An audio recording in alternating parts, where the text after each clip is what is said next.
sapagkat kailanman hindi tayo iniwan ng ating Diyos. Amen. Palakpakan ng malakas ng kasang ating Yahweh El Shaddai. Hallelujah. Glory.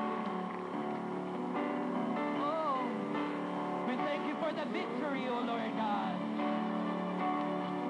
Come on, itaas ang mga kamay, ang lahat ng mga nagtagumpay. The victor's crown, you have triumphed over sin and death. Come on, your name is lifted high and reigns through all the earth.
the Lord and blessed be the name of Jesus. Hallelujah, hallelujah. Shalom, kuramahan kuna mashi, dadahura makanda. Hallelujah, hallelujah.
Praise God. Hallelujah. Hallelujah. Banal na Diyos at nakilang Ama, Ikaw ang Diyos na may likha ng langit at lupa, ng lahat ng aming nakikita at di nakikita. Muli sa dakong ito, pinupuri ka namin, lahat at dinadakila. Loobin mo naman na kami muling samahan.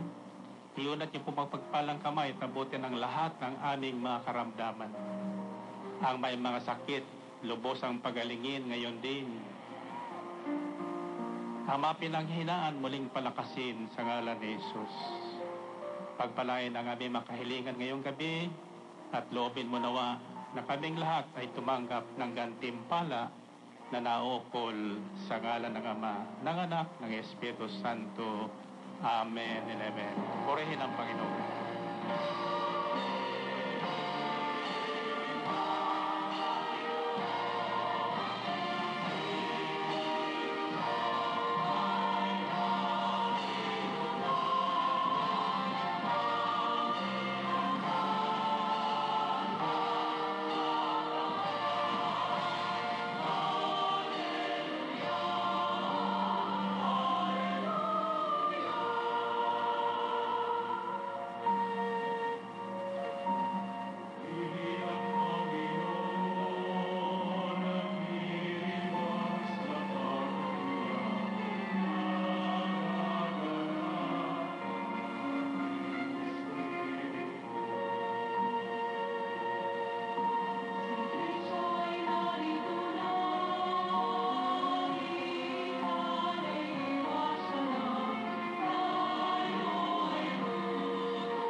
Purihin ang Panginoon. Let's take a reading from the book of Genesis, chapter 15, verses 1 to 21. After this, the word of the Lord came to Abram in a vision. Do not be afraid, Abram. I am your shield, your very great reward. But Abram said, O sovereign Lord, what can you give me since I remain childless, and the one who will inherit my estate is Eliezer of Damascus? And Abram said, You have given me no children, so a servant in my household will be my heir. Then the word of the Lord came to him. This man will not be your heir, but a son coming from your own body will be your heir. He took him outside and said, Look up at the heavens and count the stars, if indeed you can count them. Then he said to him, So shall your offspring be. Abraham believed the Lord, and he credited it to him as righteousness. He also said to him, I am the Lord who brought you out of Ur of the Chaldeans to give you this land to take possession of it. But Abraham said, O sovereign Lord, how can I know that I will gain possession of it? So the Lord said to him, Bring me a heifer, a goat, and a ram, each 3 years old, along with a dove and a young pigeon. Abram brought all this to him, cut them into and arranged the halves opposite each other. The birds, however, he did not cut in half. Then birds of prey came down on the carcasses, but Abram drove them away. As the sun was setting, Abram fell into a deep sleep, and a thick and dreadful darkness came over him.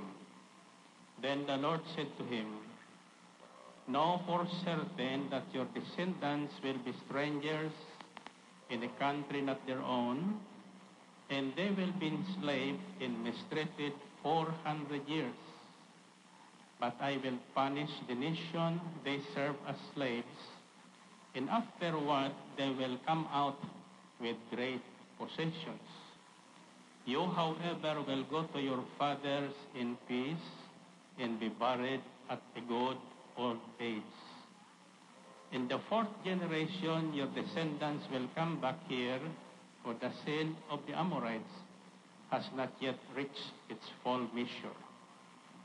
When the sun had set and darkness had fallen, a smoking firepot with a blazing torch appeared and passed between the pieces.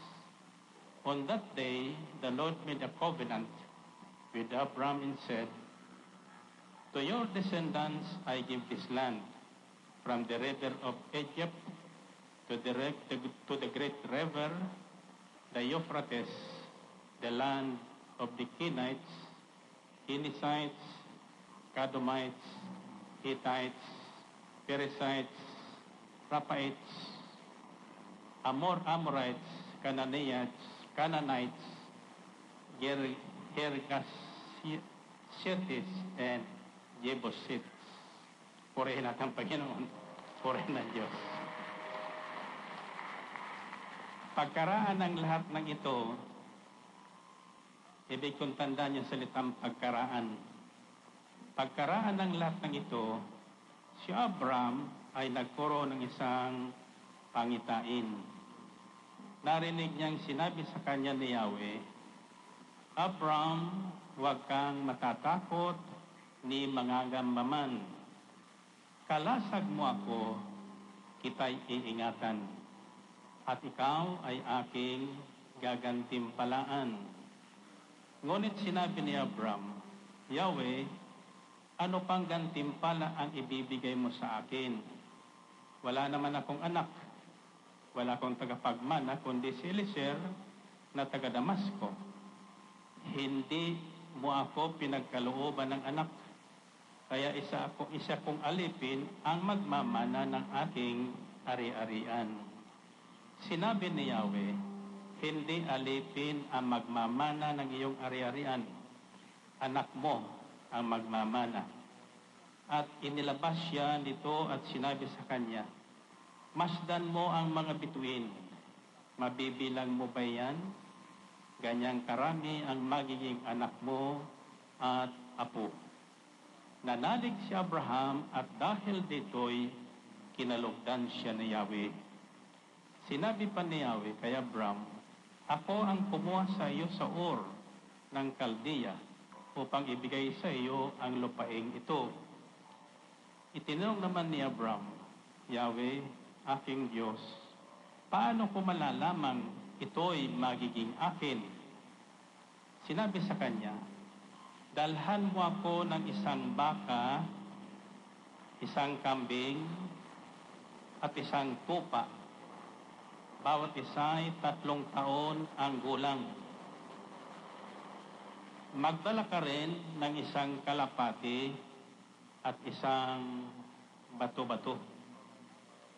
Dinala ni Abraham ang lahat ng iyon at biniyak ang bawat isa maliban sa mga ibon. Inihanay niyang magkakatapat ang pinaghating hayop. Bumaba ang mga buwitri upang kanin ito, ngunit itinaboy sila ni Abraham. Nang kumikiling ng araw, nakatulog ng mahimbing si Abraham at nagkaroon ng isang nakatatakot na pangitain. Sinabi ni Yahweh, ang iyong mga anak at apo ay mangingibang bayan at magiging alipin doon sa loob ng 400 taon. Ngunit parurusahan ko ang bansang iyon. At pag alis nila roon, marami silang kayamanang madadala. Pahabain ko ang iyong buhay at magiging mapayapa ang iyong pagkamatay. Daraan mo na ang 4 na salinlahi bago sila makabalik dito, sapagkat hihintayin kong maging sokdulan ang sama ng mga Amoreyo bago ko sila parusahan at palayasin. Pagkalubog ng araw at laganap na ang dilim, biglang may lumitaw na palayok na umuusok at maningas na sulo na dumaan sa pagitan ng pinatay na mga hayop. At ang araw na yaon, nakipagtipan si Yahweh kay Abraham. Wika niya, nangangako ako na ibibigay sa lahi mo ang lupain ito mula sa hangganan ng Ehipto hanggang sa ilog Euphrates, kasama ang lupain ng mga Siniyo, Sinisiyo, Kadomiyo, ng mga Hitiyo, Peresiyo, at Rapaita, gayon din ang lupain ng mga Amoreyo, Kananiyo, Hereseo, at Jebusiyo. Brothers and sisters, ito po ang mabuting balita ng ating Panginoon. To God be the glory.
purihin ang Panginoon.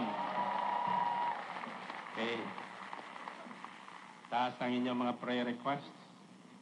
Agua Bilang na Bottled Water, Heaven's Barbecue, your handcrafted rosaries, at lahat ng ibig nyong pagpalain ng Panginoon at gamitin sa ating pang-araw-araw na pamumuhay. Panalangin niyo po na mag-last tayo ng 1 oras kalahati. Wala yung ating mga backup. They are out of town appointments. Sabihin niyo, Yahweh, Diyos ni Abraham, ngayong gabi, kami po ay inyong ganap na pagpalain.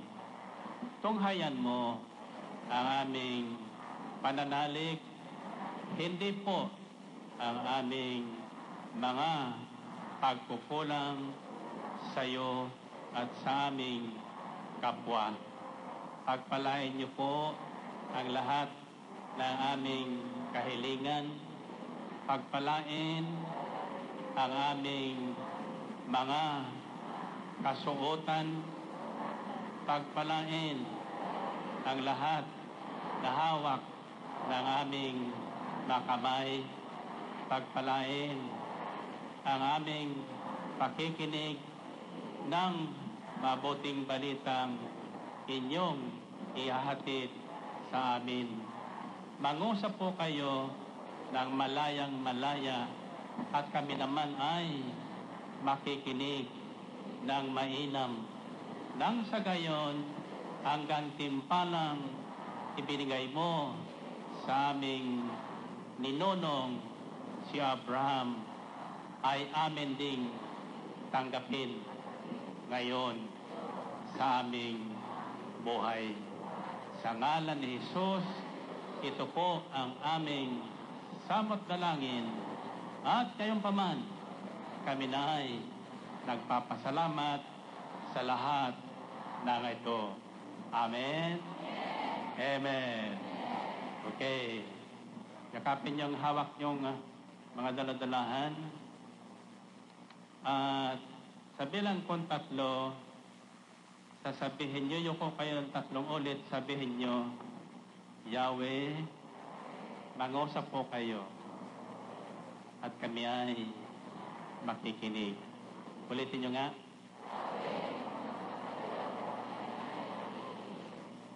1, 2, 3.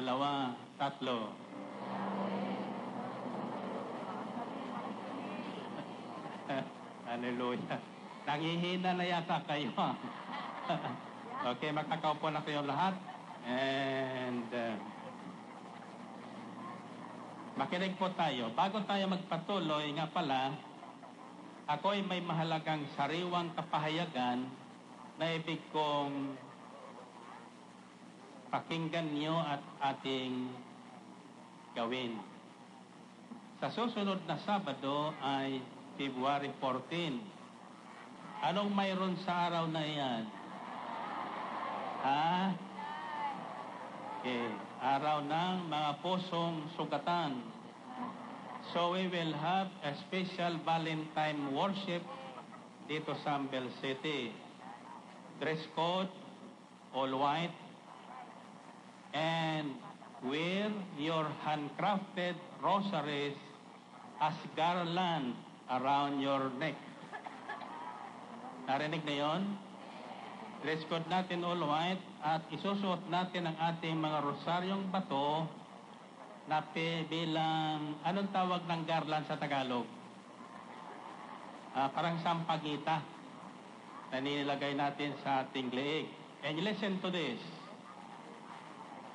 Below the cross of your rosary, may cross yan, di ba?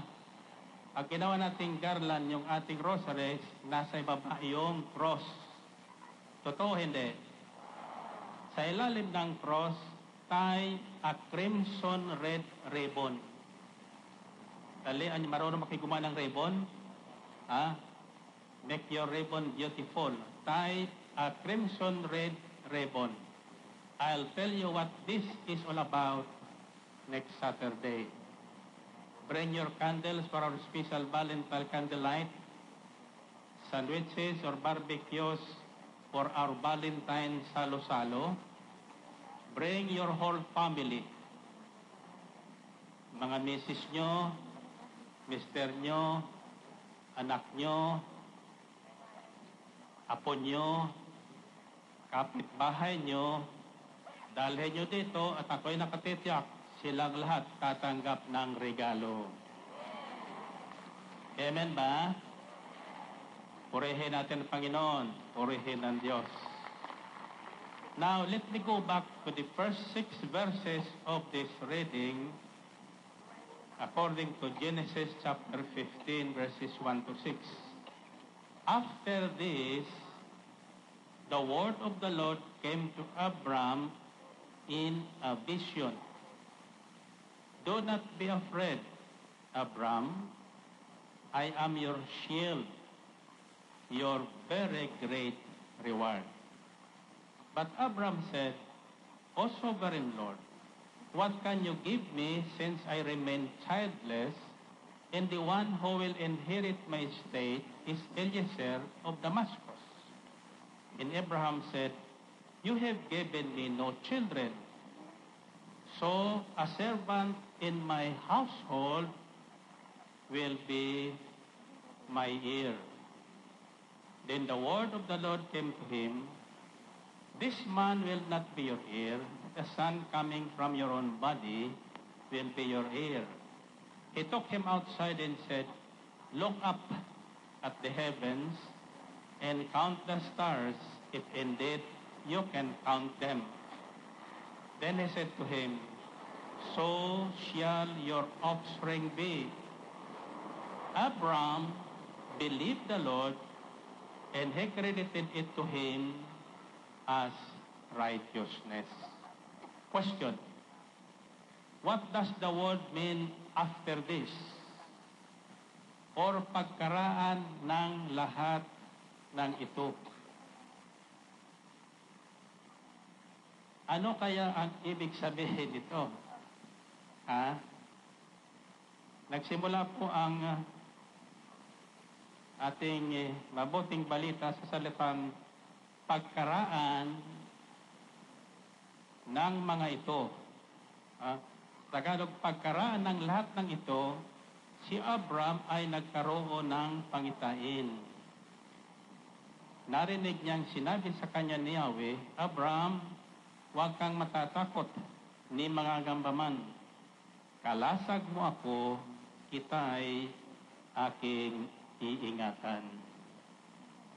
Sabihin niyo, pagkaraan. Ano kaya ang nakaraan? O kaya ano kaya ang ginawa ni Abraham bago ang tagpong ito, bago siya kinausap ng Diyos? May ginawa si Abraham. Isang bagay na kinalugdan, lubhang kinalugdan ng Diyos. Ano kaya yun? Gusto nyo malaman? Sabihin nyo, pagkaraan ng lahat ng ito. Okay, pag sinabing pagkaraan ng lahat ng ito, may nangyari sa nakaraan. For example, pag uwi nyo, katatapos lang ng gawain dito, nang kayo pumarito, walang-wala talaga kayo. Ni pamasahe, wala kayo. Nakisakay lang kayo. Ni pambili ng isang buting tubig, wala rin kayo. Kaya hanggang ngayon, wala kayong tubig. Nasusunod nyo ba? So pagkaraan ng gawain ito, pagdating nyo sa bahay, anong gulat nyo? Lahat ng wala kayo, naroroon na.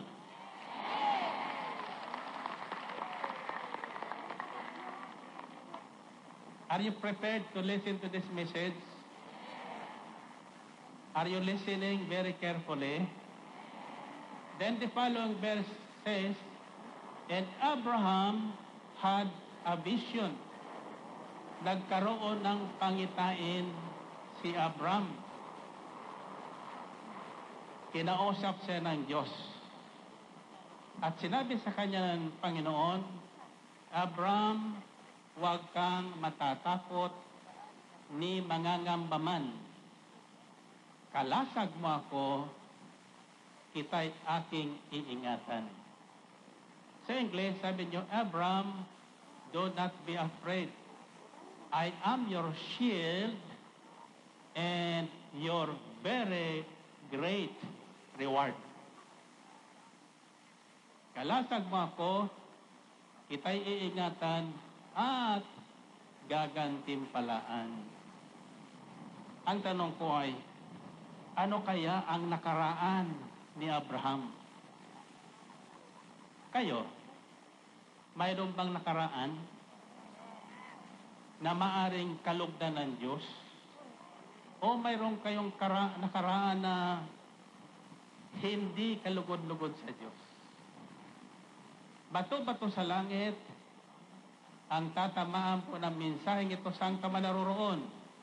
Naririto ka sa harapan ko, sa Ambel City, o nasa iyong tahanan, inaanyayahan ko kayong lahat sa darating na Sabado, February 14.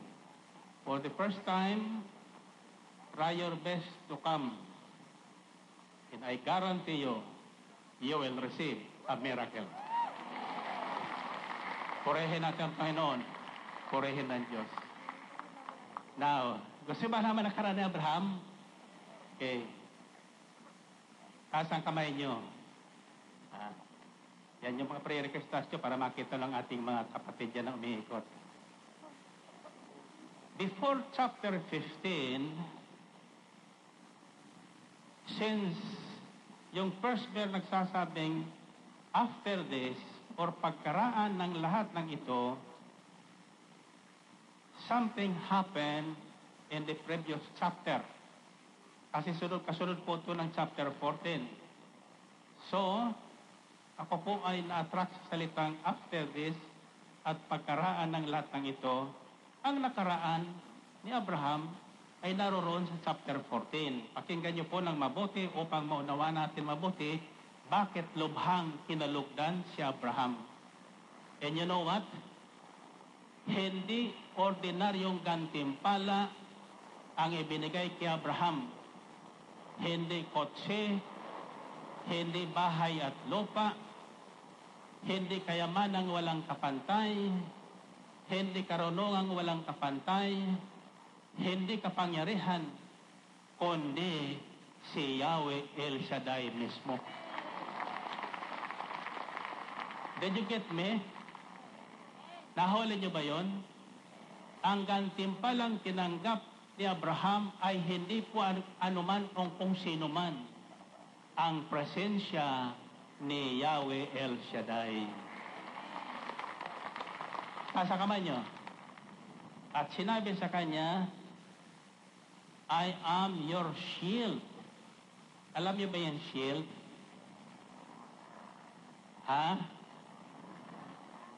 Pananggalang.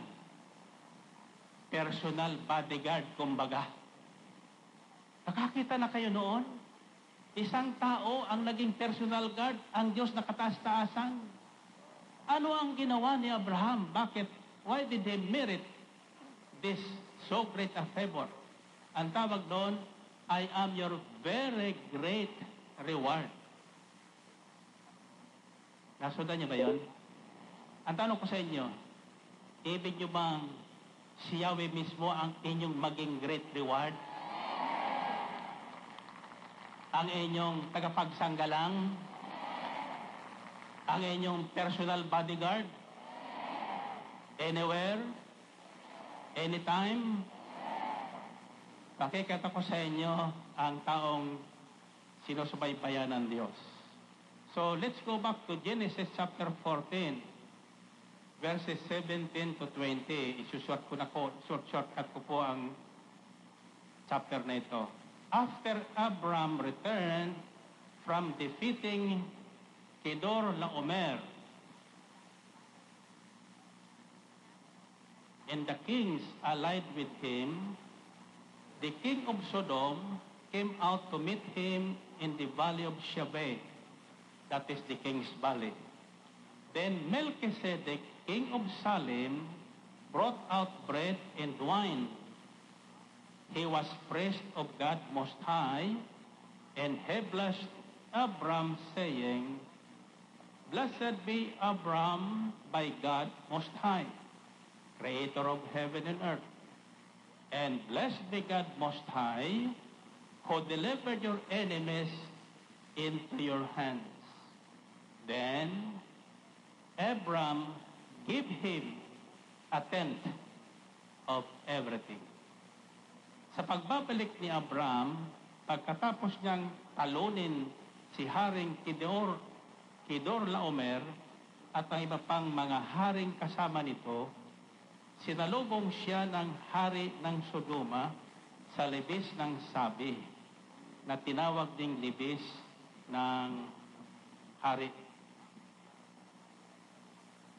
Dinalhan siya ni Melchizedek, hari ng Salem, at pari ng katastasang Diyos ng tinapay at alak at binasbasan. Pagpalaing kanawa Abram ng katastasang Diyos na lumikha ng langit at lupa. Purihin ang katastasang Diyos na nagbigay sa iyo ng tagumpay.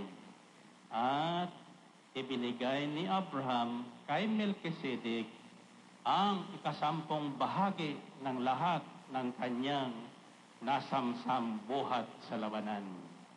Purihin natin ang Panginoon. Purihin ang Diyos. Okay, tatanungin ko na ngayon. Anong ginawa ni Abraham na nakapansin sa Diyos? Nahigit siyang kinalugdan. Makinig po kayo sapagkat di ko masasabi kung ito po'y huling aral ko sa inyo. Ibabahagi ko sa inyo kung gaano kahalaga ito sa Diyos. Ang ginawa po ni Abraham, nabalitaan po ni Abraham na binihag ng mga kaaway ng Sodoma ang kanyang pamangkin si Lot at itinakas ang lahat ng kanyang ari-arian.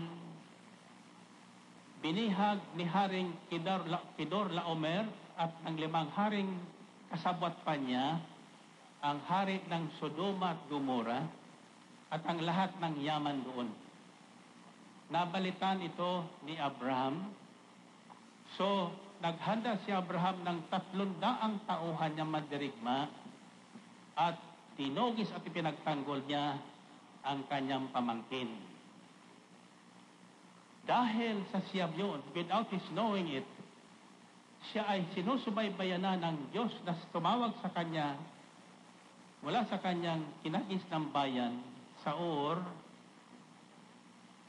Natalo niya ang mga haring yun at nasamsam niya ang lahat ng kayamanan, ari-arian na kanilang kinuha doon sa bayan ng Sodoma.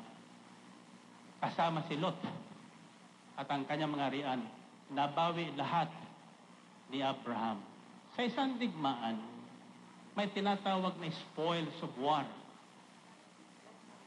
Kung sino ang manalo, kanya ang lahat ng yaman ng kahariang iyon. Sapagkat si Abraham ang nanalo, sa tulong ni Yahweh, napasa kanya ang lahat ng yaman ng 5 hari na kanyang tinalo at yung dating yaman ng Sodoma at Gomora, at yun ay binalik niya yung yaman ng Sodoma at Gomora sa hari ng Sodom. Pagdating doon, sinalubong siya ng high priest ni Melchizedek, yung lingkod ng Diyos. Nagkaroon ng misak, pinag-alay ng tinapay at ng alak, at pinagpala ni Melchizedek si Abraham. Ang sabi niya, pagpalain ka Abraham ng katastaang Diyos na nagbigay sa iyo ng tagumpay. Tatandaan niyo, sino ka man, sino man ako, anuman tagumpay ang ating tanggapin, yan ay galing sa Diyos. Yan ay galing sa Diyos. Lahat na ating mararanasan, lahat na darating sa ating buhay, habang tayo ay nabubuhay ay galing sa Diyos. Lahat na pagpapala at gantimpalang mabuti ay galing sa Diyos. Ang inyong kalusugan ngayong gabi, gantimpalang galing sa Diyos. Taas ang kamay nyo. At ako'y naniniwala ngayon din na lahat na may karamdamang naparito ngayon at nakikinig sa kanilang tahanan, gagantimpalaan ng kalusugan na galing sa Diyos. Ibig sabihin, limutin nyo na ang inyong nakaraan. Limutin ang makaramdaman, uuwi kayong buhay. Uuwi kayong malusog. Uuwi kayong may tagumpay. Bigay sa atin ni Yahweh El Shaddai. Amen? So umuwi si Abraham na tagumpay. Tagumpay at taglay ang lahat ng yaman na kanyang binihag. Pagkatapos noon, sinabi ng hari ng Sodoma, bibigyan kita ng bahagi ng kayamanan. Nasamsam mo at ibalik sa amin. Ito po ang sinagot ni Abraham. Hindi ako tatanggap ng anumang yaman na galing sa iyo. Sapat na niya yung kinain ng aking mga sundalo, yung aming ininom, lahat yan ay sa inyo. Wala kong kukunin sa iyo sapagkat ayaw kong may taong magsasabi sa akin, ako ang nagpayaman kay Abraham. Sabi ni Abraham, ako po ay yumaman at ako ay yayaman pa, hindi dahil sa tao. Regalo ito sa akin ni Yahweh El Shaddai. Kung kayo man ay yayaman, at ako'y naniniwalang pagkatapos ng gawain ito, magsisiyaman kayo. Uuwi kayong mayhaman. Tulad ni Abraham. Bilang gantimpala ni Yahweh El Shaddai na inyong pinuntahan dito para siya'y hanapin, para siya'y pakinggan, para siya paniwalaan. So ngayon, may ginawa si Abraham na higit kinulugan ng Diyos. Ano yun? Hindi niya inangkin yung lahat ng kayamanang napanalo niya sa gera, sa digmaan, maliban sa ikasampung bahagi noon. Ikasampung bahagi na hindi naman niya ibinigay niya sa lingkod ng Diyos, si Melchizedek, ang lahat ng ikasampung bahagi ng kanyang nasamsam na yaman. Bakit niya binigay? Bakit? Anong ibig sabihin ng pagbibigay natin ng ikasampung bahagi ng lahat ng ating yaman? Sabi sa Aklat ng Kawikaan, iyon ay isang parangal sa Diyos. Isang parangal sa ating Diyos na nagbigay sa atin ng buhay, nagbigay sa atin ng kalakasan, nagbigay sa atin ng tagumpay, nagbigay sa atin ng yaman. Sabi sa Aklat ng Kawikaan, honor the Lord with your wealth, with the first fruits of all your increase, and so shall your barns be filled to overflowing. Si Yahweh ay handugan nyo bahagi ng kayamanan. Pinakamainam na ani mo sa kanya ay ibigay. Sa gayon, sisidlan mo ay laging aapaw. Hindi ka na matutuyuan. Hindi ka na magkukulang. Kasundan niyo ba? Huwag kang bubulong-bulong dyan. Sabi ko na nga ba, ikapo na naman yan. Now, ang pag-iikapo ay gawain ng isang taong may pananalig sa Diyos. Ang pag-iikapo ay gawain ng isang taong kumikilalang ang buhay niya at ang lahat na dumating sa buhay niya galing sa Diyos. At alam nyo ang ganti ng Diyos, doon sa ganong parangal na binibigay natin sa Kanya, pag-iingat. Sabi niya, I am your shield, your very great reward. Ako ngayon, buhat ngayon, sabi ng Diyos kay Abraham, sa ginawa mong ito, sasamahan kita. Iingatan kita. Pagpapalaing kita. Gagantimpalaan kita. Ako ang magiging personal bodyguard mo. Hallelujah. Sabihin niyo, hallelujah. Kaya ang sabi ng Diyos kay Abraham, huwag kang matatakot ni mangagambaman. Do not be afraid. Sabi niya. Why? Because I, the Lord your God, starting today, will be your shield. Ipagtatanggol kita. Tatakpang kita. May bala mang lumilipad, hindi ka tatamaan. Mamatay mang ang 10,000 sa iyong paligid, hindi ka maano. Hindi ba yung sinasabi doon sa ating dinarasal na awit, Salmo 91? Siyang naghahangad ng pagkopkop ng kataas-taasan at nananatili sa kalingan niyong makapangyarihan, makapagsasabi sa kanyang Panginoon, muog ka tahanan. Muog. Ano ibig sabihin ng muog? Kuta. Kutang na papiligiran na makapal na bato na hindi mapapasok ng kaaway, na hindi mapapasok ng kanyon, o anong uri man ng malakas na armas ng sanlibutan ito. Nandito ba kayo ng Sabado? Di ko gaanong narinig yung patutuo ng isang kapatid natin, nanay nung pulis na naligtas doon sa massacre sa ano yun? Mama kung sino? Hallelujah. According to some accounts, tira-tira so ang aking narinig, hindi lang sa kanya kundi sa iba, na balibalita, may isa pong, nung sila po ay naubos na wala sila nakikita talagang saklolo, napaligiran sila ng kailang makaaway, halos maubos na sila. Pero si isang sa kanila, tumayo daw at tinakpan yung isang taong yun. At kinagapang, unti-unti, pinalis para may isang mabuhay na magsasabi ng katotohanan kung ano ang nangyari sa kanila ng araw na yun.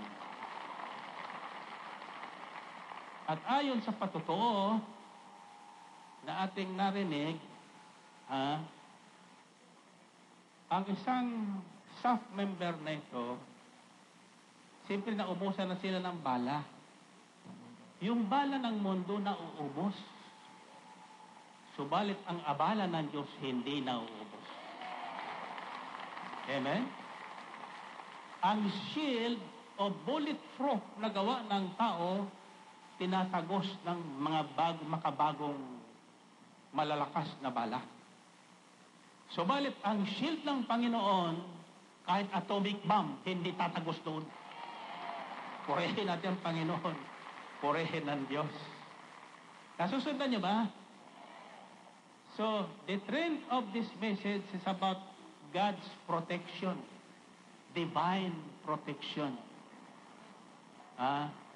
Sa taong nagbibigay ng parangal o karangalan sa Diyos, a person who honors God with his wealth, with his talent, with his strength, with his body, as a living sacrifice, brothers and sisters, you can be sure you have divine protection. Mayroon kang divine protection. And when you practice the tithes, the giving of tithes, kapag sinabuhay mo at pinanaligan mo ang pagbibigay parangal sa Diyos sa pamagitan ng ating ikapo, ng lahat ng ating tatanggapin, sa talatang 11, Malakay chapter 3, ituloy nyo doon. Ang sabi ng Diyos, subukin niyong gawin ito, kung hindi ko buksan ang durungawan ng langit at ibusan niyo ang masaganang pagpapala at ipagbabawal ko na ang sumpa sa buhay niyo. Aalisin ko na ang sumpa sa buhay niyo. Anumang salot na dumating sa sanlibutan ito, may divine protection ang taong nagsasabuhay ng ikapo ng Diyos. Ito ang ginawa ni Abraham noong nakaraan bago marinig niya ang tinig ni Yahweh na nagsasabing, Abraham, don't be afraid. I am your shield, your very great reward. Binigyan ng gantimpala, espesyal na gantimpala si Abraham dahil ang unang ginawa niya, hindi niya inisip yung kanyang sarili. In fact, for that matter, hindi po kumuha na anumang bahagi doon sa kayamanang nasamsam niya. Ibinalik niya doon sa hari ng Sodom at kay Lot, yung kayamanang nasamsam niya, maliban sa 10 bahagi noon para parangalan niya ang Diyos na nagbigay sa kanya ng pambihirang tagumpay.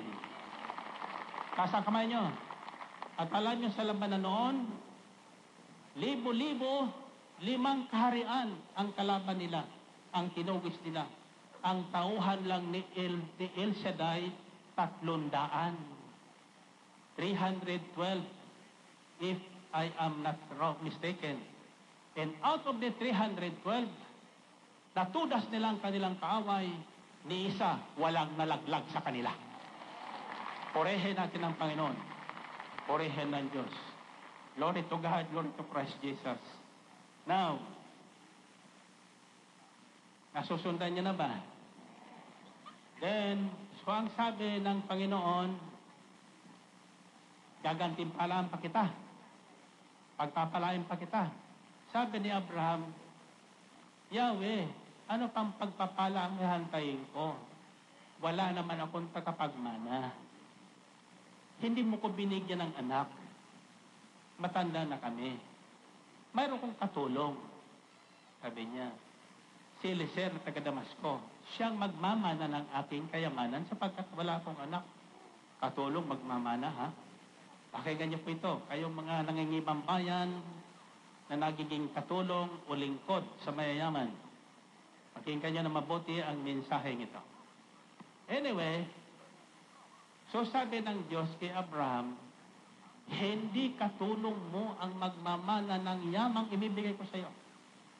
Anak mo. Anak mo. Magkakaroon ka ng anak sa katandaan mo. Tapos, siyempre, nang marinig ni Abraham yun, nakatulala siya. Tulad yun, nakatulala ngayon. Diba? Natakin dito at naghihintay ng susunod na sasabihin ni Yahweh. Totoo hindi? So, nakatulala si Abraham. Nang makitin ni Yahweh na si Abraham na nakatulala, sabi niya, halika sa labas. Kasi nasa loob siya ng tulda. Lumabas ka sa tulda. Tumingalak ka sa langit. Tumingalak ka sa langit. Tapos, noon malinaw ang langit, malinis ang langit. Puno ng bituin. Eh, walang bituin dyan, ano? Ang sabi ni Yahweh, nakikita mo mga bituin na yan? Nakikita niyo ba mga bituin? Sino kakakita ng bituin? Ayan, may pananampalataya ang ginagamit nyo. Alam mo kung bakit? Sapagkat di nyo man nakikita ang kutitap ng bituin, sa likod ng dilim na yan, may liwanag. may liwanag. Sapagkat hindi naman nawawala ang liwanag ng mga bituin. At ito po ang tandaan nyo. Sa taong nakinig ng salita ng Diyos, nanalig at nanampalataya, may liwanag na tinatanggap. May liwanag na tinatanggap. Hindi ka na muling lalakad sa dilim. May liwanag na gagabay sa iyo sa lahat ng panahon. Madiliman, maliwanag ang iyong tingin. Yung hindi nakikita ng ibang tao, makikita mo ngayon. Amen ba? Purihin natin ang Panginoon. Purihin ang Diyos. And listen to this, brothers and sisters. Sabi sa verse 6, chapter 15 of Genesis, sabi ng Diyos, tingnan mo ang mga bituin, mabibilang mo ba yan? Sabi ni Abraham, hindi po. Ganyan, magiging karami ang iyong anak at mga apo. Narinig na yun? Kasa kamay nyo. And this is the message for all of us tonight. Verse 6. Balikan natin ang talatang 6. Anong sinasabi doon? And Abram believed the Lord, and it was credited to him as righteousness. At si Abraham ay nanalig sa sinabi at pangako ng Diyos at ginantimpalaan siya, kinalugdan siya ng Diyos bilang isang taong matuwid. Purihin natin ang Panginoon. Purihin ng Diyos. Sa harap ng Diyos, wala namang ginawa na si Abraham sapagkat tinanggap na niya yung gantimpala niya doon sa kanyang pag-iikapo. Yung personal presence and divine protection ng Panginoon. Ngayon, may pangalawang pangako ang Diyos sa kanya. Magkakaanak ka. Bibigyan kitang anak at dadami ang mga inapo mo. Kasindami ng bituin sa langit. At alam nyo, ikaw, ako, kasama doon. Kasama doon. Sa pangako ng Diyos na pagpapala kay Abraham dahil sa kanyang ginawang pagpaparangal sa Diyos, noong araw na yon, yung bagay na matagal niyang minimithi sa buhay na halos nakalimutan na niya, at sa kanyang tingin, imposibleng mangyari sapagkat siya'y matanda na, ang asawa niya'y baog naman, matanda na, paano mangyayari yun? Pero nang sabihin ng Diyos, magkakaanak ka, dadami sila, tulad ng mga bituin sa langit. And verse 6 says, in Abraham believed God. At nanalig si Abraham sa sinabi ng Diyos, and it was credited to him as righteousness. Ibig sabihin, lahat na kasalanang nagawa ni Abraham walang pagkapata, binura ng Panginoon. Dahil sa ano?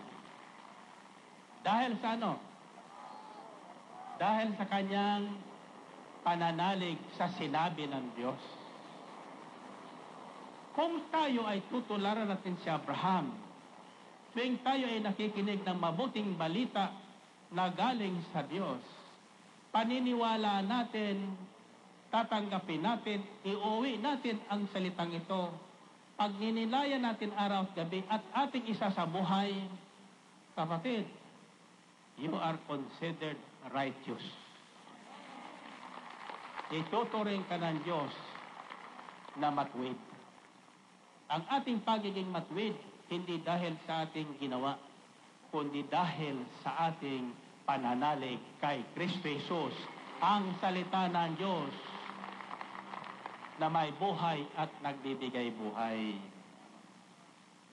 Nakikinig pa kayo? Okay, let me share with you some very important Bible truths that the Holy Spirit allowed me to see about God's dealing with Abraham and with us. Ito po ay mga dakilang katotohanan na hindi nabibigyan ng gaanong pansin at liwanag. Ginawa ng Diyos kay Abraham sa mga tao noon at sa mga tao ngayon na sa kanya ay nananalig. Nananalig. Ibig sabihin, sa kamay nyo. Pag sinabing kinalugdan ng Diyos, ang tingin sa inyo ng Diyos, guwapo. Ang tingin sa inyo ng Diyos, beautiful. Walang kulubot. Kahit na ang figure mo, 40, 40, 40. Ang tingin sa iyo ng Diyos, 40, 28, 30. Purehin natin ang Panginoon. Purehin yan. Hallelujah. Nasusundan nyo ba? Sa isang bagay ng kasulatan, may sinasabi doon, in God smiled at you. At ang Diyos ay nakangiti sa atin. Kapag lagi nakangiti sa atin ang Diyos, sapagkat tayo ay kalugod-lugod sa Kanya, bontong hininga mo lang, darating na. Amen? Hindi kapag nagigising, may almusalan ka na. Amen? Yung matagal mo ng pangarap sa buhay, nakalimutan mo na, magugol ka tapagting sa bahay, naroro na. Amen ba? Okay. 4 lang na katotohanan nito. First, God gave Himself to Abraham as a very great reward, meaning as a personal shield to protect Abraham all the time, anytime, wherever he goes, particularly in battle. Lalo na kapag nagkakaroon ng problema sa buhay, huwag kang matatakot, huwag kang mangangamba. Ano mangyari sa ating paligid, kung ikaw ay kinalugdan ng Diyos, hindi ka mawawalan. Hindi ka mawawalan. At hindi ka maano. Kahit na may Ebola dyan. Kahit na sinabi ng doktor, may cancer ka na. Sa El Shaddai, ang sagot nila, wala. Wala. Amen ba? So, divine protection. To us, believers in the Lord Jesus Christ, this divine protection, meaning His divine presence in us, has already been revealed to us. Ipinakita na sa atin ng Panginoon at ito ang naririnig natin sa mga patutuo ngayon. Ano yun? Natatandaan nyo? Ito ang sinabi ng Jesucristo. Saan man may dalawa o tatlong nagkakatipon dahil sa akin, naroroon akong kasama nila. Naroroon akong kasama nila. Kaya anumang hingin natin, anumang nangyayari sa paligid natin, hindi tayo maano. Sasabihin mo lang ang 1 plus 1 equals 3. This divine powers and presence of God will be with us.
Panginoon.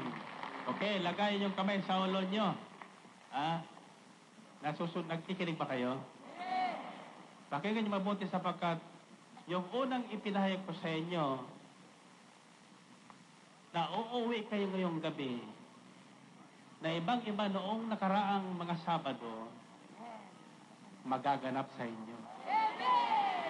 Purihin natin ang Panginoon. Purihin ng Diyos.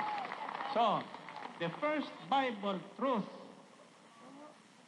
that the Spirit of the Lord has revealed to us in this reading according to Genesis chapter 15 is that ang taong nagpaparangal sa Diyos, ginagamit ang kanyang kayamanan upang parangalan ng Diyos, ang Diyos ang kanyang protektor. Divine protection of God is with Him all the time. Poprotektahan ka physically, poprotektahan ang health mo because of these so many curses coming around us. Poprotektahan ang sambahayan nyo.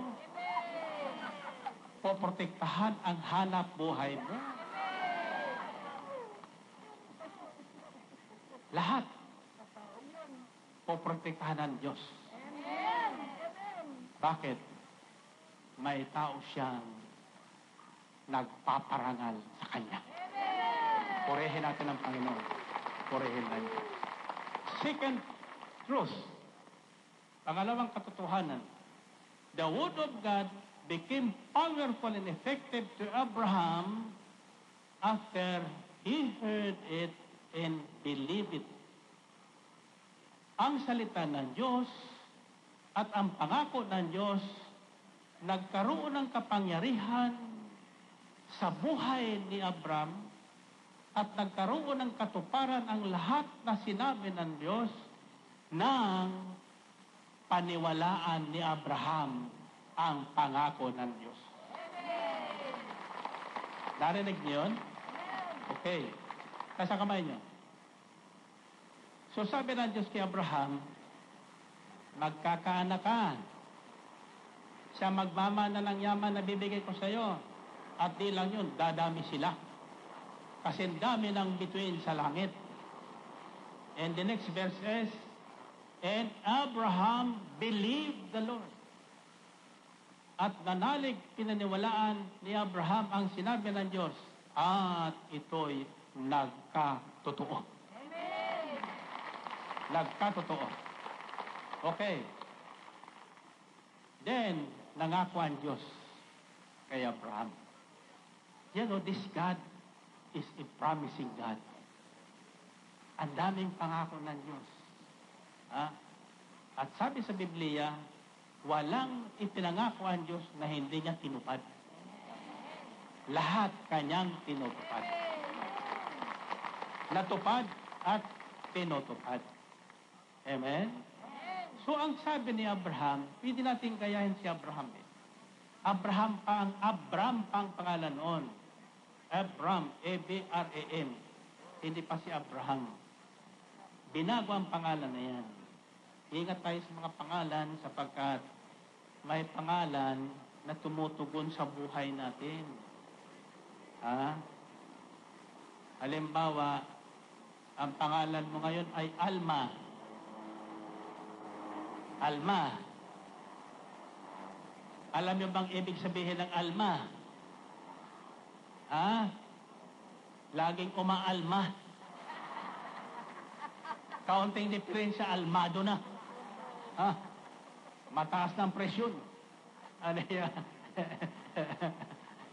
Nasusundan niyo ba? So, ang Abram, pangalan ng lalaking hindi magkaanak. Hindi magkaanak. Kaya sabi ng Diyos sa kanya, ngayon, papalitan ko ng pangalan mo, gagawin na kitang Abraham. Ibig sabihin, ama ng sangkatauhan sa balat ng lupa. So pinakinggan ni Abraham ang sinabi ng Diyos, nanalig siya at nalugod sa kanya ang Diyos. So matuwid na ang tingin sa kanya ng Diyos. Bilang matuwid, harapan na siyang kinakausap ng Diyos. Bilang matuwid, harapan ng kinakausap niya ang Diyos. So ang sabi ni Abraham, paano naman mangyayari sa akin ang mga pagpapalang ito? Paano ko malalaman yan? Ang sabi ng Diyos sa kanya, dalhan mo ko ng, ano sinigyan niya? Tupa, ano yung hingi niya doon? Heifer, etc. Dalhin mo sa akin bilang hain. So dinala, yung 3 taong gulang pa lang, hinati ni Abraham. Pagkatapos nilagay sa bato, sa ibabaw ng bato, doon niya niluto. Sa ibabaw ng bato. Kaya Rosal, yung bato, gawin nyo na yan. Marami pang ipapahayag ang Diyos diyan. Amen? So ngayon, noong nakalatag na po yung mga dinigit ng Diyos sa kanya bilang alay, nakatulog si Abraham. Bakit siya nakatulog? Dumating sa kanyang kapayapaang kakaiba. Lahat ng pangamba niya sa buhay nawala. Bakit? Kasama niya ang Diyos. Kasama niya ang Diyos. Pag kayo'y nanalig sa Diyos at tumugon sa panawagan ng Diyos, huwag kayo matatakot. Huwag kayong mangangamba. Kaya ako ay walang mangamba, pangamba, takot na ipinapahayag ko ang katotohanan tungkol sa salita ng Diyos. Magalit man sila, ididikdik ko po ang aral na ito sapagkat pinakita sa akin ng Diyos ang sekreto ng kanyang divine protection. Divine protection follows divine provision. Poprotektahan ka na, pagpapalain ka pa. Pagpapalain ka pa. So, sinagot nga naman si Abraham sa kanyang tanong, paano mangyayari yun? Paano siya magkakaroon ng maraming anak? Maraming apo. So, sa pamagitan ng kanyang pag-aalay, na hiningin ng Diyos, nagkaroon siya ng panaginip, pangitain. Napahimbing yung tulog niya. At sinabi sa kanya ng Diyos, sa pamagitan ng panaginip na yun, ang magiging lahi mo ay aalipinin ng isang bansa sa loob ng 400 taon. So natakot nga naman si Abraham sa kanyang panaginip. Ano? Magkakanak o magkakapo? Aalipinin lang ng bansa. Pero tandaan mo ito, sabi ng Diyos, tutubusin ko sila doon pagkaraan ng 400 taon. At ibabalik ko sila, dadalhin ko sila sa lupang ipinangako ko sa iyo. At di lang ito, aalipinin nga sila. Sa pamagitan nila, sa pamagitan ng kailang paglilingkod sa bansang iyon, yayaman ang bansang iyon dahil sa kanila. Subalit sa sandaling sila ay ating alisin doon at tubusin. Lahat ng kayamanang pinagpaguran nila sa bansang iyon, dala-dala nila. Dadalhin nila. At yun nga po ang nangyari after 400 years. God came back this time to Moses. Ang sabi ng Diyos kay Moses, sagad na sa langit ang pahirap na ginagawa sa aking bayan ng mga Ehipsyo. Ililigtas natin sila. Pag alis nyo doon, dadalhin nyo ang lahat ng yaman, ginto, pilak, ng bansang yun. Walang iiwanan. Ganun nga ang ginawa. Nasusundan niyo ba? Bakit? Kahit sila inalipin, naglingkod sila ng tapat. Kayong mga naglilingkod, lalo na kayong nangingibang bayan, may kausap ako. Sabi ko, alam nyo, kayo isinilang sa bansang Pilipinas. Kahit sa bansa kayo dalhin ng Panginoon, dugong Pilipino kayo. Dugong Pilipino kayo. Ang tibok ng inyong puso, tibok Pilipino. Kahit maging American citizen kayo, kaging Canadian citizen kayo, maging Australian citizen kayo, o ano pang bansa ang puntahan nyo, tandaan nyo ito. Sa Pilipinas kayo sinilang ng Diyos. Sa Pilipinas kayo kailangan ng ating Diyos. Purihin natin ang Panginoon. Purihin ng Diyos. So, inuwi ng Diyos sa sariling bayan pangako ang mga Israelita na dala ang kayamanang bunga ng kanilang pinagpaguran sa bansang kung saan sila inalipin. At itong aking dalangin sa lahat na mangingibang bayan na may takot at kasama ang Diyos, uuwi kayo dito sa ating bansang mayaman na mayaman. Dala ang kayamanan, at yun po ay nagaganap na sa marami nating kapatid na yung yaman nung kanilang pinaglingkuran ipinamana sa kanila. Amen ba? So the second Bible truth is that once you hear the Word of God and believe it, the power will operate in you. Ang kapangyarihan ng salita na yun ng Diyos at ang pangakong kalakip nito mangyayari sa buhay niyo. Purihin natin ang Panginoon. Purihin ang Diyos. And finally,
purihin ang Panginoon.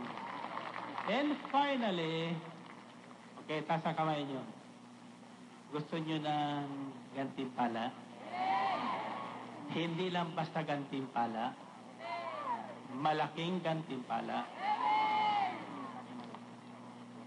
This is special reward to Abraham, this very great reward that God gave Abraham is not only for him, but also for us. Narinig niyo yun? Ang gantimpalang binigay kay Abraham dahil sa kanyang ginawang pagpaparangal sa Diyos, nang nilimot niya ang kanyang sarili at inihandog niya ang ikasampung bahagi ng kanyang nasamsam kayamanan sa digmaan at ibinalik yung iba doon sa may-ari ng yaman na yon, lubhang kinalugdan si Abraham ng Diyos. Lahat na mithiin sa buhay ni Abraham nagkaroon ng katuparan at dinagdagan pa ng Diyos. Lahat na pinangako ng Diyos kay Abraham natupad. At ito po ang aking nasumpungan na nakakatuwa. Lagay nyo ang kamay nyo sa dibdib nyo. Sa dibdib nyo. Ang salitang ito ay puso sa puso. May puso ba kayo? Alam niyo ang Diyos pag nangusap sa puso, hindi po sa utak. Sapagkat ang utak ng tao, maraming nalalaman yan. Maraming kaaway ang utak ng tao. Ingat kayo sapagkat pagkatapos ng makinig kayo, kung iniwan nyo sa inyong isipan ang narinig nyo, paglabas nyo dyan, nanakawin niya ng demonyo. Lalagyan ng ang palaisipan nyo ng ibang kwento. Sisirain yung pangako ng Diyos na narinig nyo. Pawawalang isa yun. Nakikinig ba kayo? Okay. Yung buhay na walang hanggan na ibinigay ng Diyos kay Eva at kay Adan, nawala sa isang iglap lamang. Bakit? Pag alis nila sa harapan ng Diyos, nang siya'y namamasyal na doon sa halamanan, kinausap si Eva ng ahas ng dyablo. Ano ang ginawa ng dyablo? Pinaliktad yung salita ng Diyos. Ang sabi ng dyablo, narinig ko. Sinabi ng Diyos, wala kayong makakain na bungang kahoy dyan. Ang sabi ni Eva, hindi naman. Makakain namin ang lahat ng bungang kahoy dyan maliban sa isang puno sa gitna. Huwag namin kakainin yun sapagkat kami mamamatay. Sabi ng dyablo, hindi totoo yun, sinabi ng Diyos. Hindi kayo mamamatay. Kaya pinagbawal sa inyo ng Diyos yun sapagkat sa sandaling kainin nyo yun, matutulad kayo sa Kanya. Magiging marunong din kayo tulad niya. So nag-ambisyon si Eva na magkaroon ng karunungan tulad ng Diyos. Kakinain yung bungang kahoy. Sa halip na iuwi niya at panatilihin sa isip at puso nila yung bilin ng Diyos, ano ang ginawa? Yung sinabi ng ahas, ang kanilang pinakinggan. Pag uwi nyo, siguradong may magsasabi sa inyo, ang brother Mike yun yan, din nakawala sa ikapo. Hindi makontinto sa yaman siguro yan, no? Bakit? Ilan na ba sa inyo ang nag-iikapo? Naranasan nyo na ba ang protection ng Diyos? Sa lahat na may pananalig, may tiwala, at nagpaparangal sa Diyos sa pabangitan ng niyang ikapo, tandaan nyo ito, hindi kayo pababayaan ng Diyos. Purehin natin ang Panginoon. Si Abraham, nang pangakuan ng Diyos, wala ng pag-asa. Wala ng kapag-asa. 100 years old na. Si Sarah naman, 90 years old. Baog pa. May pag-asa ba magkaanak yun? Wala na. Okay, sasakawin nyo. Ang mensaheng ito ay para sa inyong lahat. Hindi galing sa akin ito. Galing sa Diyos ito. Ako po ay lingkod lang ng Diyos. Ang kasarapan sa Diyos na aking pinaglilingkuran, nagsasabi ng totoo. Hindi sinungaling. Pag may sinabi niya, siya gagawin niya. Pag may ipinangako siya, tutuparin niya. Against all hope. Sabihin niyo, against all hope. Ibig sabihin, sasabihin sa demonyo, huwag ka na umasa na dyan, matanda ka na. Ha? Malapit ka nang mamatay. Huwag ka na mag-iikapo. Hallelujah. O, lagay niya ang kamay niya sa ulo niyo. Sa ulo niyo. Madaling mapagod ang makamay niya yan eh. This special reward given to Abraham is not only for him, but also for us who believe in what God has said. Romans chapter 4 verses 18 to 25. Pakinggan niyo ito. Against all hope, Abraham in hope believed, and so became the father of many nations. Just as it had been said to him, so shall your offspring be. Without weakening in his faith, he faced the fact that his body was as good as dead, since he was about 100 years old, and that Sarah's womb was also dead. Yet, he did not waver through unbelief regarding the promise of God, but was strengthened in his faith and gave glory to God, being fully persuaded that God had power to do what he had promised. This is why it was credited to him as righteousness. Ito na, pakinggan nyo. The words it was credited to him, were written not for him alone, but also for us to whom God will credit righteousness. For us who believe in him who raised Jesus our Lord from the dead, he was delivered over to death for our sins and was raised to life for our justification. Purihin natin ang Panginoon. Purihan ng Diyos. Ang salitang, it was credited to him, at ibinilang siyang matuwid, ay isinulat hindi lamang para kay Abraham, kundi para sa ating lahat, sa susunod na sasalin lahi na mananalig sa salita ng Diyos.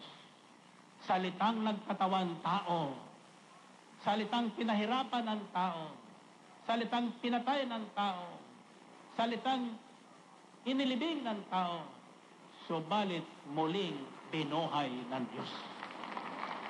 Walang iba kundi si Kristo Jesus. Dahil sa ating pananalig, brothers and sisters, huwag nyo nang pakinggan ang demonyong yan.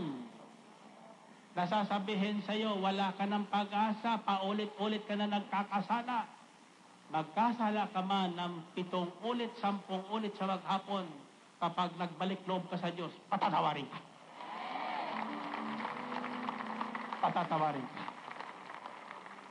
So ang pangako at gantimpalang ipinagkaloob kay Abraham dahil sa kanyang pagpaparangal sa Diyos pamagitan ng kanyang pag-iikapo ay para sa ating lahat. Para sa inyo. Para sa inyo, ikaw na nakatingin sa kaliwa. Para sa inyo. Para sa inyong lahat. Amen. At ngayong gabi, ang biyayang ito ay tatanggapin nyo. Tatanggapin nyo. Taas ang kamay nyo. Di ba may problema kayo sa pag-akay sa inyong mga kasambahay? Number 1, na-persecutor nyo ang inyong kasambahay. May mga preacher nga dito ng kanilang may bahay, hindi pa nadadala sa gawain. Pero ngayon, kung kayo'y nakikinig, sa Sabado, tiyak silang lahat kasama ninyo. Silang lahat kasama ninyo. Amen? At lahat na may sasama nyo, pagpapalain ni Yahweh sa kanya. Ano ang gagawin natin sa Sabado? All dressed in white. Nakasabit sa ating leeg, yung garland. Anong garland? Na rosary. Sa baba ng cross, gagawin ng pakagandang crimson red ribbon. Kitang-kita sa dibdib nyo yan. No? Tuturuan ko na kayo. 5 himala. 5 himala. Taas sa kamay nyo. Kung kayo nakinig ngayon, si Abraham ay humingi ng palatandaan. Sabi niya sa Diyos, Yahweh, paano ko yung makikita sinasabi mong pagpapalang ito? So ang sabi ng Diyos, dalhan mo ako ng ganito, ng kalapati at ng ibong bato-bato. Narinig yung may bato-bato? Diba?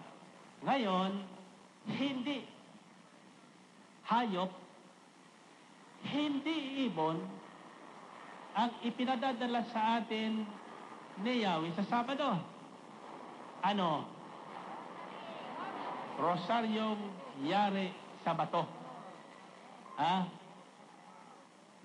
Ito pagandahan ng ribbon. Yan mga choir na yan, makikita mas gaganda yan. Pag may mga nakasabit ng rosaryo sa leeg nila, kita natin kung sino marunong gumagawa ng ribbon, crimson red na ribbon. Ano ba yung crimson red? Kita niyo itong aking suot.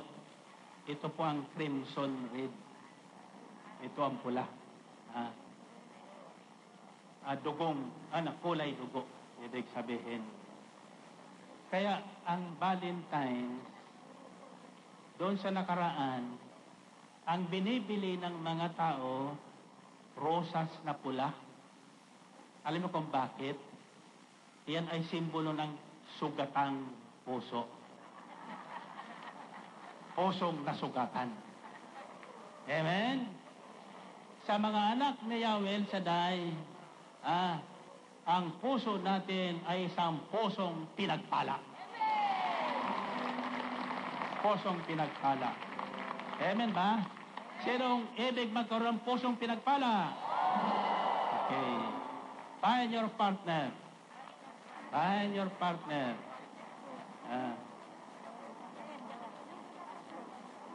Unang sasabihin mo sa partner mo, nakinig ka ba? Okay. 1 plus 1.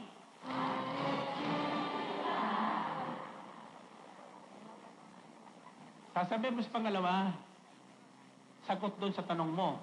Anong sagot mo? Anong amen? Pangkaraniwan na sa atin salita lang amen. Sasabihin nyo yung totoo.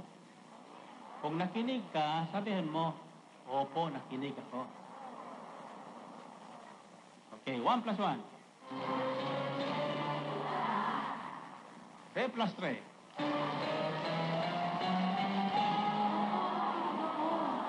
Okay.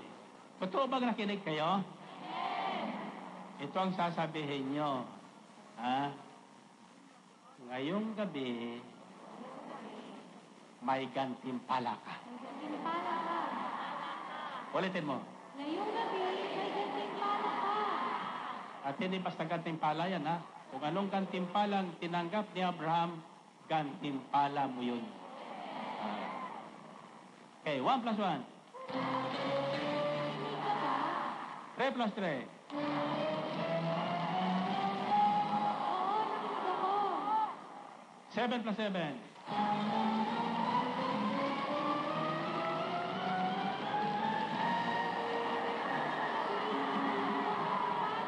Okay, taas sa kamay. Taas sa kamay. Talaga bang nakinig kayo? Tandaan nyo, bawat sasabihin nyo, magkakatotoo. Pagtapon ko sa inyo, ang isisagaw niya ganito, thank God, I am blessed talaga. Ulitin nyo. Thank God, I am blessed talaga. Thank God, I am blessed talaga.